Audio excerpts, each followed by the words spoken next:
যে বিপক্ষে পক্ষে বক্তব্য থাকবে আছে, কিন্তু আমাদেরকে অবশ্যই মনে রাখতে হবে যে আমাদেরকে ভবিষ্যতে কিভাবে দেশ গড়তে হবে, কোন আলোকে দেশ গড়তে হবে, সে চিন্তা ফিকির নিয়ে আমাদের সবাইকে কাজ করতে হবে। আল্লামা মামুনুল হক সাহেব আসছেন, উনি বয়ান করবেন।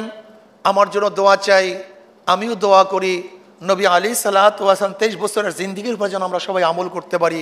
আল্লাহ আমাদের সবাইকে কবুল করে নেন।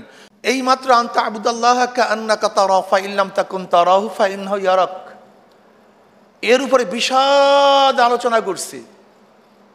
অথচ যে পড়াইছি তার মধ্যেও আল্লাহকে দেখতেছি হালাত পয়দা হয় না, বা আল্লাহ আমাকে দেখছে এই হালাত, এই অবস্থান পয়দা হয়নি। সামনের কাতারে নামাজ পড়ার কি ফজিলত, এই মাত্র পড়াইছি। অথচ ওস্তাদ সেও সামনের কাতারে যায়নি, ছাত্ররাও যায় নাই। যেই কদম দিয়ে সামনের কাতার পূরণ করা হয় সেই কদম সবচেয়ে উত্তম, এইমাত্র জানছি, জানাইছি। অথচ নিজেও সামনের কাতার কদম বাড়াই না, যারা পড়ছে তারাও বাড়াই না। আমি কথাটা কি খারাপ লাগতেছে তোমাদেরকে? আমাদের সমস্যা আগে বুঝো।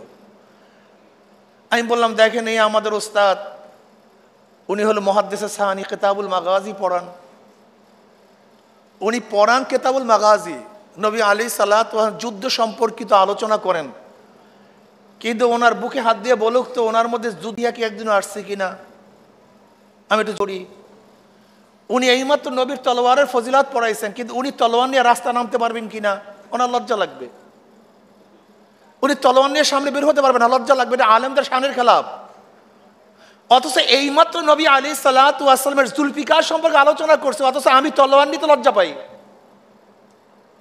এইমাত্র নবী আলাইহিস সালাতু ওয়াস সালামের যুদ্ধ সম্পর্কে আলোচনা করছি, অথচ আমি যুদ্ধের পোশাক পরতে লজ্জা পাই। এইমাত্র হুঙ্কারের কথা, আশিদ্দাউ আলাল কুফফার রুহামাউ বাইনাহুম, এইমাত্র পড়ছি।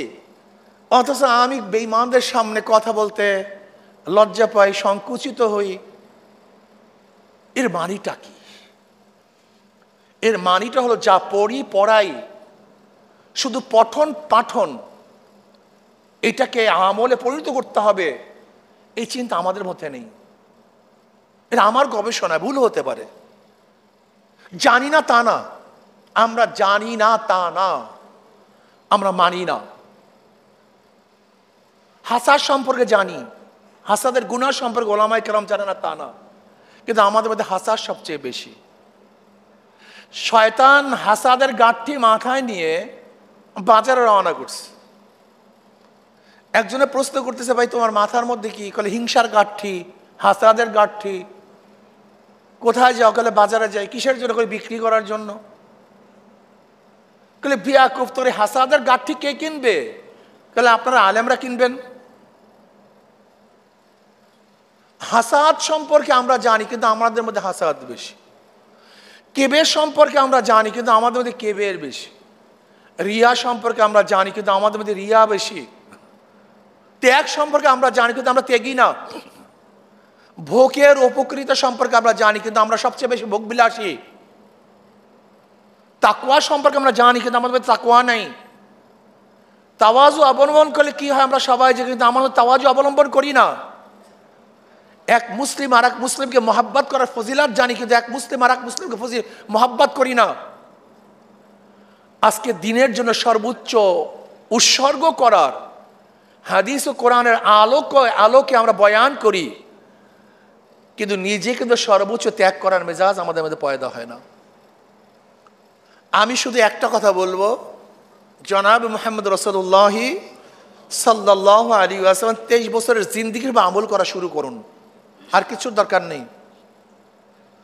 নবী আলাইহিস সালাতু ওয়াস সালাম 23 বছরের জিন্দেগির মধ্যে সব কিছু আছে, সব কিছু। আমি এখন ওলামায়ে কেরামকে বলবো, আমি এই মতো জামিল সাহেবকে বললাম, এখনো সচেতন হন, নাহলে সামনে কিন্তু কেরাসিন, অবস্থা খারাপ, খুবই খারাপ। এখনো যদি হক্কানে ওলামায়ে কেরাম আহলুস সুন্নাত ওয়াল জামাতের সাথে যাদের সম্পৃক্ততা আছে, আমরা যদি এখনো নিজেদের মধ্যে ঐক্যতা রক্ষা করতে না পারি, অবস্থা খুবই অন্ধকার, অবস্থা খুবই খারাপ। আপনি বিশ্বাসও করতে পারবেন না, চিন্তাও করতে পারবেন না কত অবস্থা খারাপ হবে। আসুন, মা আতাকুমুর রাসূল ফাখুযুহু ওয়া মা নাহাকুম আনহু ফান্তাহু। যাহা কিছু নিয়ে এসেছেন নবী আলাইহিস সালাতু ওয়াস সালাম 23 বছরের জিন্দেগিতে, যাহা কিছু নিয়ে এসেছেন ধরে বসো, যাহার থেকে নিষেধ করছেন ছেড়ে দাও। আজকে দেখেন আমাদের মূল সমস্যাটা কোথায়।